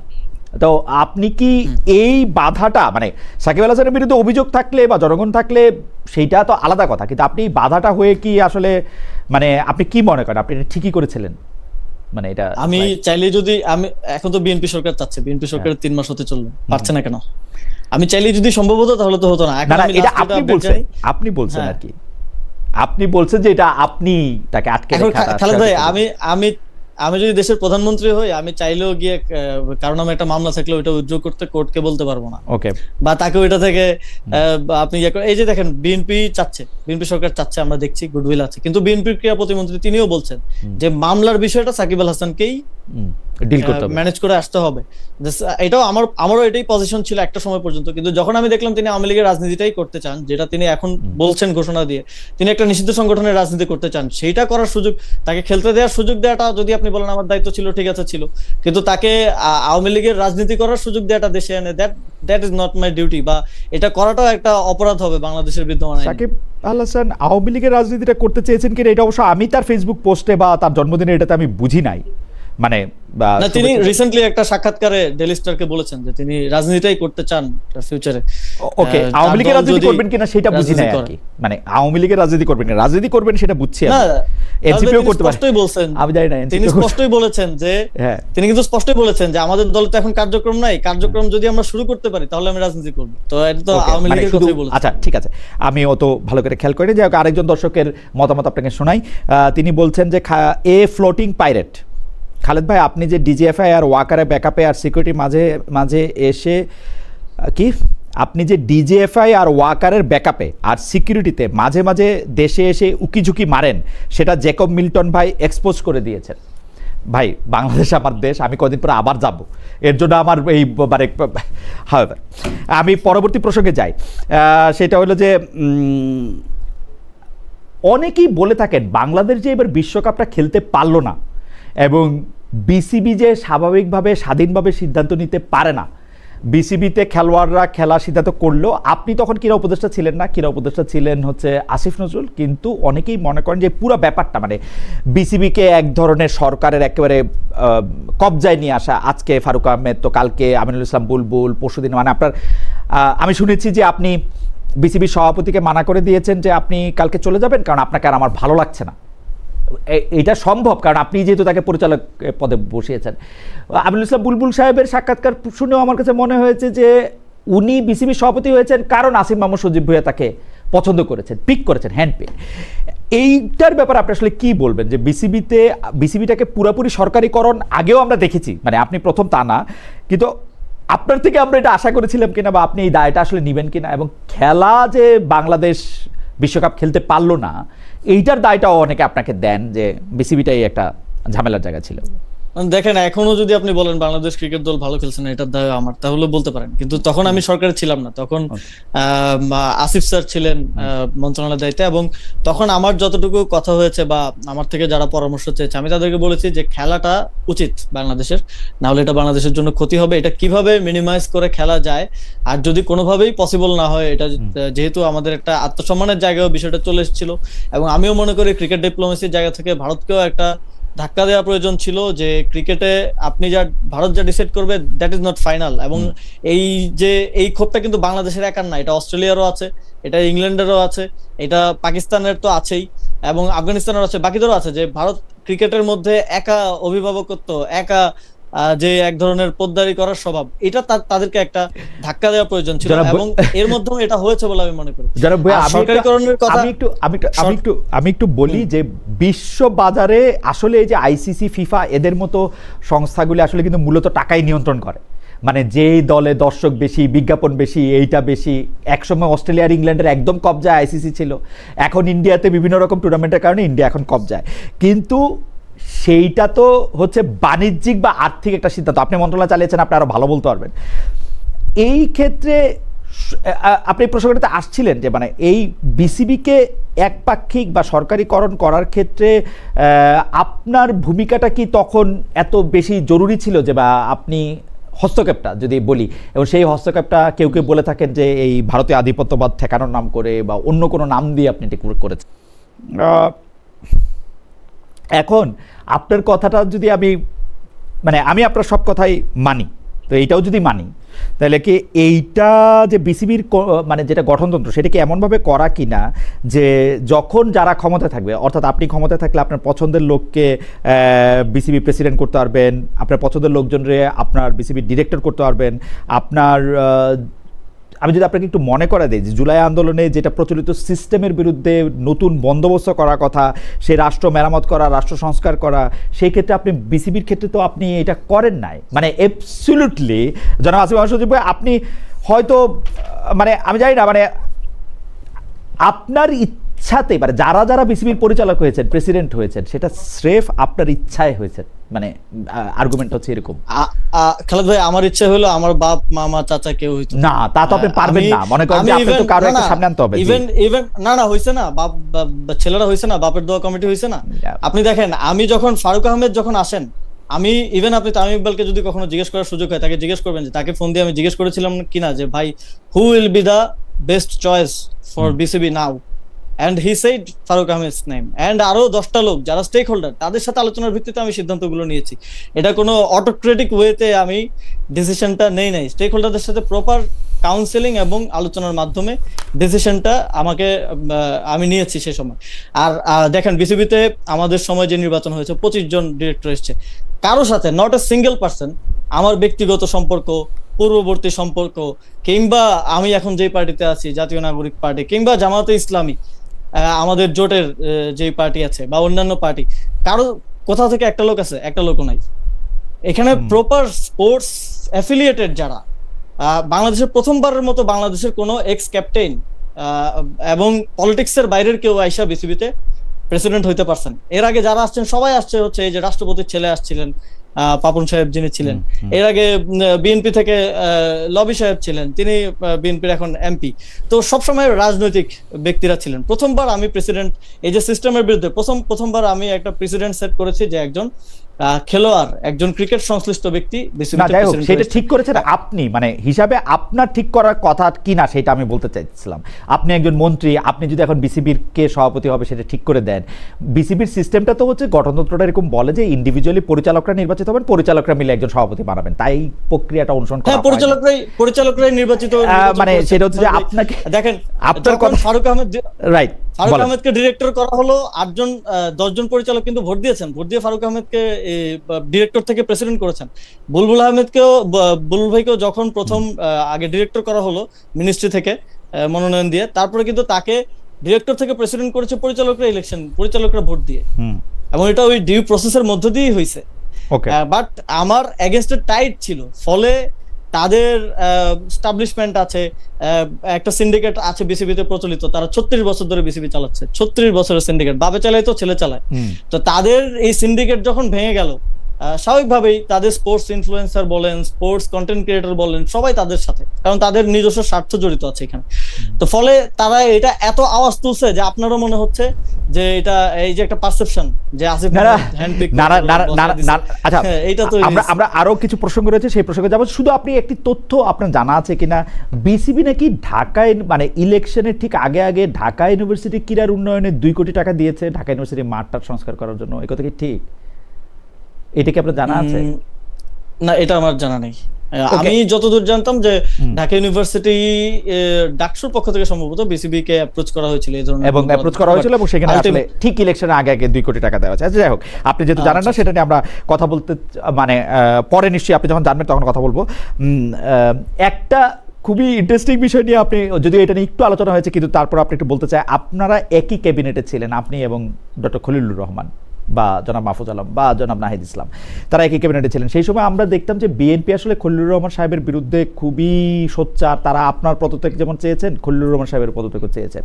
আমরা দেখেছিলাম যে সেনাপ্রধান যিনি আছেন ওয়াকারুজ্জামান, তিনিও আসলে ঠিক প্রকাশ্যে তো তাকে কথা বলতে শোনা যায় না, কিন্তু কেন একজন মানে নিরাপত্তা উপদেষ্টা হঠাৎ করে কোত্থেকে আসলো, তার অনেক সিদ্ধান্তই তারা পছন্দ করেন নাই। সেটা পাল্টাপাল্টি বিভিন্ন ধরনের প্রেস রিলিজ বা প্রেস নোট বা আর্মি থেকে যে এটা দেয় এটার নাম জানি কি, ওইটা আরে মানে 3 বাহিনীর যে আইএসপিআর তাদের বিভিন্ন রকম বাণী বা এটা দিয়ে অনেক সময় বোঝা গেছে। হঠাৎ করে কি হইল, মানে আপনি মানে কি হইলো যে দেখা গেল যে এখন ওয়াকার সাহেবও সেনাপ্রধান আছেন, খলিল সাহেবও খুবই গুরুত্বপূর্ণ দায়িত্বে পররাষ্ট্র উপদেষ্টায় আছেন, এবং মানে আপনারা এটা আসলে কি হয় দেখেন, মানে যে আমি আমার পুরো এই প্রক্রিয়ার আমার পারসেপশনটা আমি বলতে পারি, হোয়াট ওয়াজ ফ্যাক্ট, এটা আমি হয়তো আচ্ছা তাহলে আরেকটু আগে থেকে বলেন, খলিল সাহেব ইন করলো কেমনে আপনাদের ক্যাবিনেটে, ওয়ার্ড মানে এই নামটা কোত্থেকে আসলো? না, আমি এটা সম্পর্কে আসলে খুব স্বচ্ছভাবে আসলে জানি না। আপনি কি খলিল সাহেব অ্যাপয়েন্টেড হওয়ার পরে জানলেন যে নতুন একজন আসছেন এখানে? হ্যাঁ, উনি অ্যাপয়েন্টেড তো হয়েছিলেন নিরাপত্তা উপদেষ্টা। অ্যাপয়েন্টেড হওয়ার পরে জেনেছেন? অ্যাপয়েন্টেড হওয়ার পরে জেনেছেন হিসেবে অ্যাপয়েন্টেড হওয়ার পরে জেনেছেন যে এরকম একজন আসছেন? হওয়ার পরে আমি জানতে পেরেছি। কিন্তু আমার যেটা বিএনপি যখন থেকে এই যে আমাদের 3 জনেরই তো পদত্যাগ ছিল, প্রথম মাহফুজ আলম, আসিফ মাহমুদ এবং খলিলুর রহমান। বিএনপি এটা চাওয়ার পেছনে একটা বড় হিস্ট্রি আছে। আপনিও হয়তো জানেন যে খলিলুর রহমান তিনি 2001 সালের যেই তত্ত্বাবধায়ক সরকার, সেই তত্ত্বাবধায়ক সরকারের প্রধানের পিএস হিসেবে দায়িত্ব পালন করেছেন। এবং অনেক কথা শোনা যায়, আমরা শুনি যে তখন বিএনপির ক্ষমতায় আসার পেছনে ওনার একটা ভূমিকা এবং বিএনপির সাথে একটা বোঝাপড়া আছে, যেটা পরবর্তীতে আমরা দেখেছি যে তারেক রহমানের সাথে তিনি পরবর্তীতে বিভিন্ন বিদেশ সফরে তিনি ছিলেন, 1 থেকে 6 এর যে টেনিওর বিএনপির সেই সময়টাতে। এবং ফলে তার ক্যাপাসিটি সম্পর্কে বিএনপির এক ধরনের ধারণা আছে, এবং হয়তো বিএনপি ভেবেছিল যে তিনি হয়তো তাদের এগেইনস্টে, বিএনপির এগেইনস্টে হয়তো কাজ করতে পারেন। সেই জায়গা থেকে তারা খলিলুর রহমান সহ আমাদের সকলের পদত্যাগ চেয়েছেন। কিন্তু পরবর্তীতে আসলে কি হয়েছে, কি ম্যাজিক হয়েছে এর মধ্যে আমি জানি না, যে আমরা ইভেন ইলেকশন না করা সত্ত্বেও পদত্যাগ করলাম। যার পদত্যাগ বিএনপি চাইলো তিনি এসে বিএনপির আসলে পররাষ্ট্রমন্ত্রী হয়ে গেলেন। এবং ইভেন যেটা আমি একটু আগে বলছিলাম যে এই যে পরিবর্তনগুলো সরকারের মধ্যে নির্বাচনের আগে, ইলেকশনের পূর্ব মুহূর্তে ডিসি এসপি এই প্রক্রিয়ার সাথেও তিনি আছেন, যেটা অনেকটা রহস্যজনক ছিল যে কিভাবে আছেন বা কি। তো এই সবকিছু মিলিয়ে এখন মনে হচ্ছে যে হয়তো কোনো একটা মেকানিজম হয়েছে সরকারের মধ্যে, যেটা পে অফ করেছে বিএনপি আফটার সরকারে আসার পরে, যেটা খলিলুর রহমানকে তারা পে অফ করেছে। আচ্ছা, আমি পরবর্তী প্রসঙ্গে যেতেছি যে এটা আসলেই আমার জন্য, একজন সাংবাদিকের জন্য এটা চিরকালের একটা, মানে যতক্ষণ পর্যন্ত এই মিস্ট্রিটা সলভ না হবে বা মিস্ট্রিটা সম্পর্কে আরেকটু কিছু যারা এটাতে নিয়োগ দিয়েছেন, মানে আমি যদি ডক্টর ইউনূস সাহেবকে জিজ্ঞেস করতে চাইতাম বা পারতাম যে আপনি তাকে হাই রিপ্রেজেন্টেটিভ হিসেবে নিয়োগ দিলেন রোহিঙ্গা বিষয়ক, তার রোহিঙ্গা বিষয়ক সাফল্য কি? উনি 12 তারিখে, আপনারা 12 তারিখ মানে আপনাদের সরকার, আপনি আগেই পদত্যাগ করেছেন, 12 তারিখে নির্বাচন হবে, উনি 9 তারিখে গিয়ে একটা সিগনেচার করে আসছেন, একটা কি জানি বলে একটা চুক্তি। এগুলি কোনটা তার সাফল্য, যে সাফল্য দেখে মনে হইলো যে উনার ছাড়া চলবে না? এগুলি আসলে জানার খুবই আগ্রহ হয় আমার। না, এখানে আমার মনে হয় না খুব অফিশিয়াল কোনো সাফল্যের কারণে এটা হইছে, এটা ইন্টারনাল ডিলিংস এর কারণে হইছে, এটা পলিটিক্যাল আন্ডারস্ট্যান্ডিং, অথবা এখানে হয়তো সেই জন্য আমি উৎসটা জানতে চাইতাম যে মানে উনি হঠাৎ করে ঢুকে পড়লেন, মানে আপনিও তো একজন ক্যাবিনেটের মেম্বার ছিলেন, আপনি কি ক্যাবিনেট বৈঠকে প্রথম তারা আবিষ্কার করলেন যে একজন নতুন আসছেন যিনি ক্যাবিনেট বৈঠকে অংশ নিচ্ছেন এবং যিনি ডক্টর ঘনিষ্ঠ? না, উনি ক্যাবিনেটে বসতেন না, উনি উপদেষ্টা পদমর্যাদায় ছিলেন। ক্যাবিনেটে শুধু তারাই বসতেন যারা হচ্ছে মন্ত্রণালয়ের দায়িত্বে আছেন। নিরাপত্তা উপদেষ্টা থাকার সময় উনি বসেন নাই, মানে পরে তো উনাকে নিরাপত্তা উপদেষ্টা করা হলো না, ক্যাবিনেটে উনি আমার জানার মতে শুধু একদিন উনি ক্যাবিনেটে ছিলেন, একদম লাস্টের দিকে। ওকে, আমি পরবর্তী প্রসঙ্গে যাওয়ার আগে আরেকটা পড়ি। খালেদ ভাই, ইন্টারভিউ গভর্নমেন্ট আর ডক্টর ইউনূস আপনাকে 4 আনা দাম দেয়নি বলে আপনার একটা পার্সোনাল গ্রাজ কথার মধ্যে স্পষ্ট ফুটে ওঠে। দয়া করে নিরপেক্ষ সাংবাদিকতা করবেন, সালাউদ্দিন সাহেবের সাথে চেয়ার শেয়ার করেন। আমি এটা নিয়ে দুইটা কথা বলতে চাই। এখানে একজন সাবেক উপদেষ্টা বসে আছে, ডক্টর ইউনূস সরকার আমাকে দাম দিয়েছে কি দেয় না এটা উনার সাথেও আপনারা চেক করতে পারেন, ডক্টর ইউনূসের সাথেও চেক করতে পারেন যদি আপনাদের কোনো ক্ষমতা থাকে আর কি এটা বা তাকে রিচ করার। আর 2 নম্বর হচ্ছে সালাউদ্দিন সাহেবের সাথে আমি চেয়ার শেয়ার করি না, আমি এখানে এটা বলতেছি সালাউদ্দিন সাহেব আমার সাথে তার চেয়ার শেয়ার করেছেন। হয়, নেক্সট প্রসঙ্গে যাই। আমি ডিপ স্টেট নিয়ে একটু আপনাকে জানতে চাই যে ডিপ স্টেটটা মানে ডিপ স্টেট এই কথাটা আমরা অনেকভাবে অনেক রকমভাবে শুনি। আরেকটা কিন্তু এই শোনাটায় একটা সাংঘাতিক মাত্রা মানে যুক্ত করেছে যখন আপনি বলেছিলেন যে ডিপ স্টেট চেয়েছিল ডক্টর ইউনূস সরকার যাতে 2029 সাল পর্যন্ত ক্ষমতায় থাকে। এইটা আপনি স্বাধীনতা দিবসে আপনি একটা বক্তব্য বলেছেন, পরে অনেকবার আপনি অনেক প্রশ্ন করেছেন। আমি স্পেসিফিক প্রশ্ন করতে চাই, ডিপ স্টেট যদি চায় তাহলে আপনারা থাকলে মানে ডক্টর ইউনূস সরকার থাকতে পারলো না কেন? রাজি হয় নাই ডক্টর ইউনূস থাকতে? ডিপ স্টেট বা যাদেরকে আমি বুঝেছি তারা যে শর্তে চেয়েছিল সেই শর্তে সরকার রাজি হয় না, বা শর্তে সরকার রাজি হয় নাই। এবং এই যে থাকাটা, এই থাকার অভিলাষটা আমার মনে হয় না এই সরকার একটা বড় অংশের ছিল। এই যে 5 বছর থাকতে হবে, 6 বছর থাকতে হবে, একটা ট্রানজিশনাল গভর্নমেন্ট, একটা সংস্কারের গভর্নমেন্ট থেকে গিয়ে একটা মানে অটোক্রেটিক গভর্নমেন্ট হয়ে উঠতে হবে, এই জিনিসটার অ্যাবসেন্স এই সরকারের মধ্যে ছিল এবং কমিটমেন্ট ছিল টুয়ার্ডস সংস্কার, বিচার এবং ডেমোক্রেটিক ট্রানজিশন।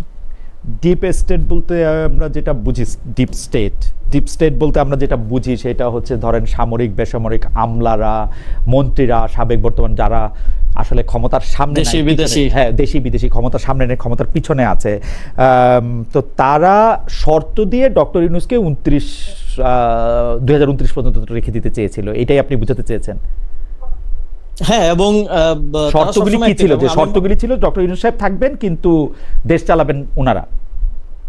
হ্যাঁ, যেটা 11 সরকারের সময় হয়েছে, কিংবা এখনো আমরা দেখছি যে বিভিন্ন কিছু তখন আমাদেরকে যে বিষয়গুলো করার জন্য বলা হয়েছিল সেই বিষয়গুলোই একটা সরকার যখন, বর্তমান সরকার যখন করছে, তখন আমি এটাও বলেছি যে এই যে 2/3 পাওয়া, এটার সাথেও ডিপ স্টেটের সম্পর্ক আছে, এটার সাথেও ইঞ্জিনিয়ারিং এর সম্পর্ক আছে। এবং ফলে আমি যখন দেখি যে এই বিষয়গুলো আমাকে বা আমাদেরকে বলা হয়েছিল যে এইগুলো হইলে আপনারা থাকতে পারবেন, এগুলো যখন এই সরকার এসব করে, তখন আমার কাছে এটা অনেকটা স্পষ্ট হয়ে যায় যে তাদের সাথে একটা বোঝাপড়ার মধ্য দিয়েই এই সরকারটা পরিচালিত হচ্ছে। দুই একটা বলবেন যে মানে যেটা দেখে আপনার কাছে মনে হচ্ছে যে এই যে ধরেন আমি যদি জাস্ট একটা এক্সাম্পল দিই যে অ্যাসালামের পুনর্বাসন করা বাংলাদেশের আর্থিক খাতে, জাস্ট একটা এক্সাম্পল, এর বাইরে আরো অনেক কিছু আছে।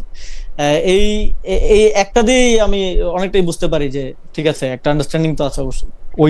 ওই সময় যে ডিপ স্টেট কাজ করতো তারা কি আপনাদের সাথে যোগাযোগ রাখতো? মানে আপনার সাথে কি দেখা হয়েছে, কথা হয়েছে বলে আপনি এখন বুঝতে পারেন? প্রশ্নটা কেন করতে চাই আমি বলি যে এনসিপি প্রধান নাহিদ সাহেব একবার বলেছিলেন যে ওসমান হাদিকে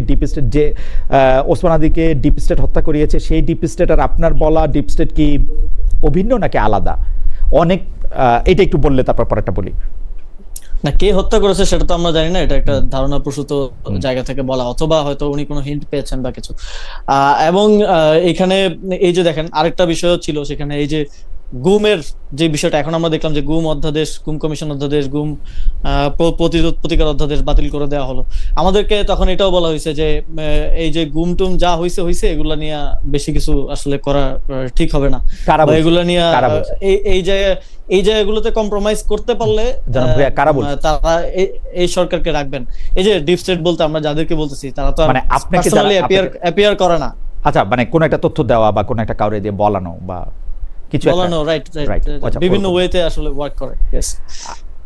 জুলাই আন্দোলনে যারা ফ্রন্টলাইনার ছিল তাদের সাথে কি তাদের রাজনৈতিক দল গঠনের সময় বা শেখ হাসিনা বিরুদ্ধে আন্দোলনের সময় তাদের জন্য কি ডিপ স্টেটের কোনো প্রেসক্রিপশন ছিল?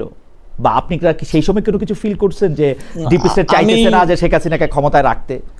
ওরকম কোনো কিছু মনে হয়েছে? দেখেন, আমরা যখন আন্দোলনটা শুরু করি এটা অনেকটা কোটা সংস্কারের জন্য আন্দোলনটা প্রথমে শুরু, অনেকটা না পুরোটাই, এবং ইভেন পুরোটাই এবং পরেও আমাদেরকে সাপোর্ট দিয়েছে এরকম অনেক লোকজন। প্রথম দিকে বলছে এটা ভারতের আন্দোলন, রয়ের এক ধরনের সংশ্লেষণ এখানে থাকতে পারে, বিভিন্ন ধরনের কথা। এটা খুবই অর্গানিক ভাবে আন্দোলনটা হয়েছে এবং কখনো কোনো ডিসিশন, বড় ডিসিশন নেওয়ার ক্ষেত্রে আমার এমন কোন মনে হয় না যে রহস্যজনক কেউ এসে আমারে বলতেছে যে আসিফ এই ডিসিশনটা নাও, বা রহস্যজনক কোনো জায়গা থেকে কোনো একটা সাপোর্ট আসতেছে। তো এটা খুবই অর্গানিক ভাবে আন্দোলনটা হয়েছে। এটা যে অনেক ক্ষেত্রে বলা হয় যে এটা বা অনেক ইনভেস্টমেন্ট করে ডিপ স্টেট বা অমুক তমুক ইয়ে করে এটা করা হয়েছে, এরকম কিছু না। এটা খুব অর্গানিক একটা মুভমেন্ট আমার মনে হয়েছে। এবং এটা অনেকটা আমরা যারা লিডারশিপেও ছিলাম তারা অনেকটা স্রোতের মধ্য দিয়ে গেছি, যে জনগণের আকাঙ্ক্ষাটা মুখ দিয়ে আপনারা বলা তো এতটুকুই আন্দোলনটা আমাদের কোটার রোল ছিল। জন্যই করতেছিলেন, তাই তো? জি, আমরা আন্দোলনটা করার জন্যই করতেছিলাম। প্রথম যখন আন্দোলনের ট্রানজিশনটা শুরু হয়, সেটা শুরু হয় আবু সাইদকে হত্যার মধ্য দিয়ে। হুম। আমার একদম স্পেসিফিকলি সেই দিনগুলি মনে আছে কেন, কারণ এই কোটা আন্দোলন নিয়ে, যখন কোটা আন্দোলনটা আসলে মানে 5ই জুলাই 2024 আমি কোটা নিয়ে প্রথম একটা মানে আপনাদের দাবির যৌক্তিকতা নিয়ে একটা প্রথম টক শো করি। ওটার মধ্যে ডক্টর আসিফ নজরুল উপস্থিত ছিলেন, এদিকে এদিকে আওয়ামী লীগের পরিকল্পনা মন্ত্রী জনাব আব্দুল মান্নান উনি ছিলেন। কিন্তু তখনও মানে এই আন্দোলনটার মধ্যে কোটা তারা করা হবে কি করা হবে না, আপনি ঠিকই বলেছেন। এখন যারা আপনাদের অনেক বেশি সমর্থন করেন তারা বলেছিলেন যে এটা একটা ইন্ডিয়া ষড়যন্ত্র অন্যদিকে মুখ ফেরানোর জন্য। আপনারা আবু সাইদ মারা যাওয়ার পরে বা আবু সাইদকে খুন করার পরে, আবু সাইদকে হত্যা করার পরে আপনারা বুঝতে পারলেন যে এইটা এখন সরকার পতন আন্দোলনের দিকে যেতে হবে, তাই তো?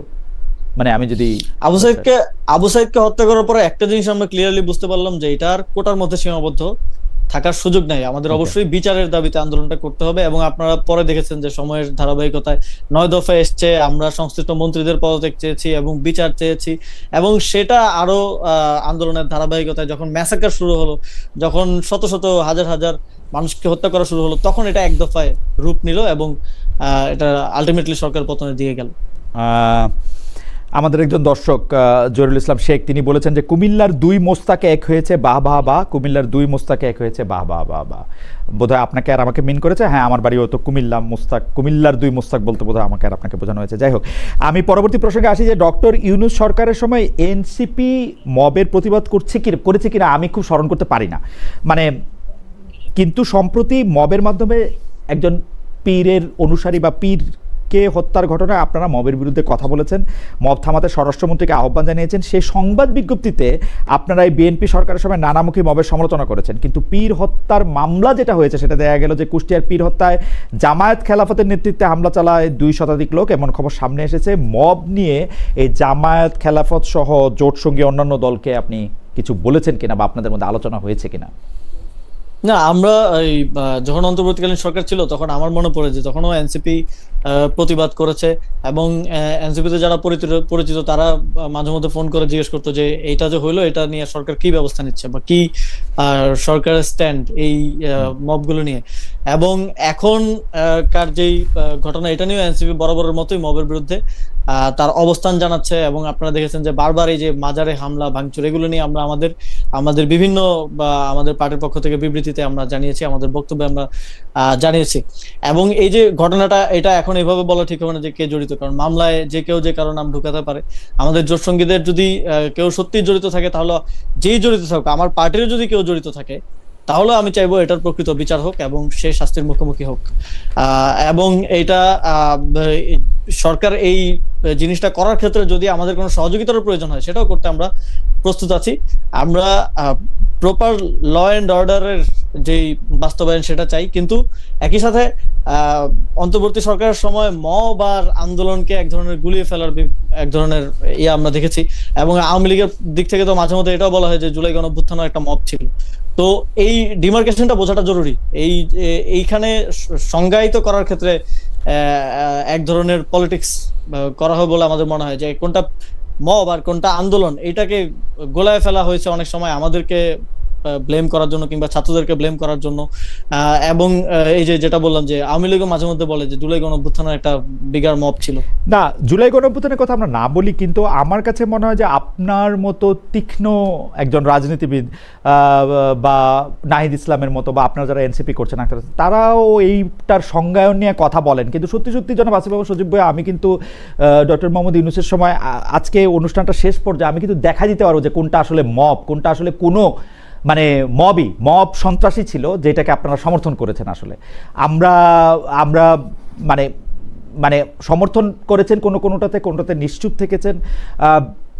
যেটার ক্ষেত্রে আপনারা প্রতিবাদী হচ্ছেন এখন, মানে আমরা মনে হয় কোনোটাই সমর্থন করি নাই। আপনার যদি মনে পড়ে যে যখন প্রথম আলো এবং ডেইলি স্টারে হামলা হয়, আমাদের দুইজন নারী নেত্রী ওই আগুনের মধ্যে ডেইলি স্টারের অফিসের মধ্যে উঠে গিয়েছিলেন তাদেরকে উদ্ধার করার জন্য, এবং ওই পোড়া ছাইয়ের মধ্যে আমার মনে আছে আমরা আমাদের একদম টপ লিডারশিপ নাসিরউদ্দিন পাটোয়ারি, নাহিদ ইসলাম, আমি সহ আমরা নিজেরা গিয়েছিলাম তাদেরকে উদ্ধার করে আনতে, এবং ওইখান থেকে শহীদুল আলম সহ আপনারা বোধহয় একটা জিনিস জনাব আসিফ সজীব ভাই, আপনি তো গিয়েছেন বটেই, কিন্তু আপনি খেয়াল করবেন যে আপনি প্রথমা থেকে আপনার একটি বই বেরিয়েছে, সেটা নিয়েও কিন্তু অনেক রকম সমালোচনা হয়েছে দলের ভিতরে। আপনি এনসিপির পরে মানে যোগ দিয়েছেন, একজন উপদেষ্টা দলের ভিতরে হয় নাই, সাবেক উপদেষ্টা হয় নাই, দলের বাইরে হয়েছে। না, আপনারা প্রথম আলো ডেলিস্টারে গিয়েছেন, আপনাদের দলের অনেক নেতৃবৃন্দ কিন্তু ওই আন্দোলন, ওই আগুন, এগুলিকে সমর্থন জানিয়েছেন, আপনি ভালো করেই জানেন। কেউ ওই সোশ্যাল মিডিয়াতে এগুলি মুছে দিয়েছেন, কেউ রেখেছেন, এমনকি ছায়ানট, তারপরে হচ্ছে যে আমাদের কোনো নেতৃবৃন্দ জানান নাই, এবং অবশ্যই যদি জানাতো সেটা আমাদের চোখে পড়লে আমরা অবশ্যই তাদের বিরুদ্ধে ব্যবস্থা নিতাম, কারণ এটা আমাদের পার্টির পজিশন। ছায়ানট হামলা চালানো উচিত, এটা আপনাদের নেতৃবৃন্দ বা আপনাদের হয়ে যারা ইলেকশন করছে তারা কেউ বলেন নাই, আমাদের কেউ বলেন নাই। ছায়ানটে হামলার পরে সেখানে তো আমাদের আহ্বায়ক গিয়েছেন এবং গিয়ে সেখানে তিনি কথা বলেছেন, কিন্তু ছায়ানটে হামলা চালানো উচিত বা এবার ছায়ানট বাদ থাকে কেন, সেটা আপনাদের কোনো কেউ বলেন না, আমাদের কেউ বলে নাই। এটা আপনি যেটা বলছেন সেটা হচ্ছে জাহাঙ্গীরনগরের জাকসুর হয়তো কোনো একজন নেতা বলেছেন, তিনি আমাদের না, তিনি অন্য একটি ছাত্র সংগঠন। আমার যতদূর মনে পড়ে আপনাদের হয়ে নির্বাচন করেছেন এমন একজনও বলেছেন, আপনি এটা চেক করে দেখবেন। মানে আমি আর এতদিন আগের কথা আমি এটা বলতে চাই না, আপনাদের কেউ মানে যারা শাপলাগুলি নিয়ে ইলেকশন করেছেন এরকম একজন করেছেন এটা। হাওয়েভার আমার জানা মতো এমন কেউ করেন নাই। হ্যাঁ, আচ্ছা, আপনি এটা চেক করে দেবেন। আমার শেষ প্রশ্ন, একটা বিলের ব্যাপারে বা একটা বিল পাশের ব্যাপারে এনসিপি এবং জামায়াতে ইসলামীর মধ্যে একটু মতান্তর হয়েছে। মানে জামায়াতে ইসলামীকে ৭১ সালে পরাজিত শক্তিদের সাথে একই লাইনে নামটা বলা হবে কি হবে না, সেটার ক্ষেত্রে এনসিপি কোনো আপত্তি করে নাই, কিন্তু জামায়াতে ইসলামী শুধু আপত্তিই করে নাই, তারা বক্তব্য রেখেছেন ওয়াকআউটেরও একটা মোটামুটি কারণ এইটা ছিল। আপনার কাছে কি মনে হয়, এনসিপি কি একটা লম্বা সময় জামায়াতে ইসলামের সাথে রাজনীতিটা চালিয়ে যেতে পারবে? মানে আপনারা বলছেন বটে যে এইটা কোনো আদর্শিক জোট না, এটা একটা নির্বাচনী জোট, কিন্তু যদি এই রাজনীতিটা পাশাপাশি থেকে চালিয়ে যেতে হয়, এটা কি আসলে এনসিপির জন্য ভালো, খারাপ, মন্দ, বা নাকি অনেকেই বলছেন যে ১-১.৫ বছরের মধ্যে এরকম হতে পারে যে এনসিপি বেরিয়ে আসতে পারে, খুব দ্রুতও বেরিয়ে আসতে পারে? আপনার কাছে কি মনে হয়, আপনি এনসিপির ভবিষ্যৎ কি দেখেন? আমরা আসলে এই জোটটা করেছি কিছু স্পেসিফিক ইস্যু এবং কিছু স্পেসিফিক বিষয়ের উপর ভিত্তি করে, যেমন সংস্কারের বিষয়ে আমাদের যে কালেকটিভ কমিটমেন্ট, ওই জায়গা থেকে এই জোটটা মানা হয়েছে, সংস্কার, বিচার, এই বিষয়গুলোর উপরে, এবং এইগুলো সমাধান করার জন্য, এবং এই বিষয়ে যে সরকার এখন পুরোপুরি ইউটার্ন নিল এক ধরনের, এবং সেটার জন্য আমাদের রাজনৈতিক লড়াইটাও আমরা মনে করছি যে এই বিষয়গুলোতে একমতের ভিত্তিতে যেহেতু জোটটা হয়েছে, আমরা একসাথে করব, এবং সেটা আমরা করে যাচ্ছি। এখন জোটের ভবিষ্যৎ কেউ বলতে পারে না যে কতদিন জোট থাকবে, কতদিন থাকবে না, কবে কি হবে, এটা কেউ এখন বলতে পারে না। বাট আমরা আমাদের এই যে রাজনৈতিক বিষয়গুলোর উপর ভিত্তি করে যে আমাদের যে জোটটা হয়েছে, সেই জোটটা এই বিষয়গুলো সমাধান করার জন্য আমরা এখন একসাথে রাজপথের কর্মসূচি, সভা, সেমিনার এগুলো করে যাচ্ছি। আচ্ছা, শেষ মন্তব্যটা পরে আপনাকে একটা ধন্যবাদ দেবো। আপনার যদি কোনো কিছু বলার থাকে আপনি দিলে বলবেন। জালাল আহমেদ, উনি বলছেন আপনি কিন্তু আসিফ সাহেবের সাথে খুব নমনীয়, কারণ কি? কারণ আমার আসিফ সাহেবকে খুব পছন্দ, সেজন্য। যাই হোক, জনাব আসিফ মাহমুদ সজীব ভাই, আপনি আপনার শেষ বক্তব্য যদি বলেন। আবার মাঝখানে একটু বলি, এইটুকু অংশ কেটেই আবার মানে এগুলি অনেকটা এগুলি আচ্ছা, হাওয়েভার কাটেন, অসুবিধা নাই। জনাব আসিফ মাহমুদ সজীব ভাই, আপনি আজকে মানে যদি আপনার দর্শকদের উদ্দেশ্যে বা কারোর জন্য কোনো কিছু বলতে চান, আপনি কনক্লুডিং লাইন বলতে পারেন। আমার আর কোনো প্রশ্ন নাই, আপনি অনেকগুলি প্রশ্ন জবাব দিয়েছেন এবং অনেকগুলি ব্যাপারে আমাদের যে ধারণা ছিল সেক্ষেত্রে আপনার মন্তব্য আপনি জানিয়েছেন। না, আমাদের জায়গা থেকে জাতীয় নাগরিক পার্টি এবং জাতীয় নাগরিক পার্টির নেতৃবৃন্দ সবসময় জবাবদিহিতার ক্ষেত্রে, এবং আমরা যে মানুষদের জন্য রাজনীতি করি তাদের কাছে ক্লিয়ার থাকার ক্ষেত্রে কোনো সময় কোনো ধরনের কার্পণ্য করি না। আমাদের যত প্রশ্ন এসেছে সব প্রশ্ন আমরা সবসময় সাহসিকতার সাথে এবং সততার সাথে ডিল করার চেষ্টা করি, এবং এই স্বচ্ছতাটা রাখার চেষ্টা করি। যদিও আমাদের দিকে যে প্রশ্নগুলো আসে সেগুলো অন্যান্য কনভেনশনাল রাজনৈতিক দলগুলোর দিকে যায় না, তবে আমাদের থাকবে যে জনগণের সাথে আমাদের যে একটা প্রপার কমিউনিকেশন, এটা আমরা রাখার চেষ্টা করছি। এবং একসাথে আমি দেশবাসীকে আহ্বান জানাতে চাই, জাতীয় নাগরিক পার্টি আমরা একটা নতুন ফেজে যাচ্ছি। আমরা সদস্য সংগ্রহের মাধ্যমে এবং সারা দেশে যারা গণ্যমান্য গুরুত্বপূর্ণ ব্যক্তিবর্গ আছেন সবাইকে জায়গা করে দেওয়ার মাধ্যমে একটা শক্তিশালী এবং বাংলাদেশপন্থী একটা রাজনৈতিক দলে রূপান্তরিত হতে চাই। তো আমি বিশেষ করে ইউথদের এবং বাংলাদেশের সকল জনগণকে আহ্বান জানাতে চাই, আপনারা আমাদের সাথে আসুন, একসাথে আমরা একটা সুন্দর বাংলাদেশ গড়ি। আপনাকে অনেক ধন্যবাদ জনাব আসিফ মোহাম্মদ সজীব ভাইয়া। আপনার এবং আপনার দলের সাফল্য এবং আপনারা যেই বাংলাদেশের কথা আপনি এইমাত্র বললেন, সেই বাংলাদেশ আমরা সবাই দেখতে চাই, সেই বাংলাদেশ আমরা সবাই প্রত্যাশা করি। একটি ন্যায় বিচারের বাংলাদেশ আমাদের সবার প্রত্যাশা, যেখানে সবাই সবার মত আদর্শ পালন করতে পারবে কোনো রকম ভয় ভীতি এবং দ্বিধাদ্বন্দ্ব ছাড়া, এবং বিচারের ক্ষেত্রে সুবিচার পাবে। আপনাকে শুভেচ্ছা জানিয়ে দর্শকদের অনেক ধন্যবাদ। অনেক দর্শক আপনার সঙ্গে ছিলেন আজকে, তাদের সবাইকে ধন্যবাদ জানিয়ে আজকের অনুষ্ঠান এখানে শেষ করছি। আপনাকে অনেক অনেক ধন্যবাদ। আপনাকেও ধন্যবাদ খালেদ ভাই। জি।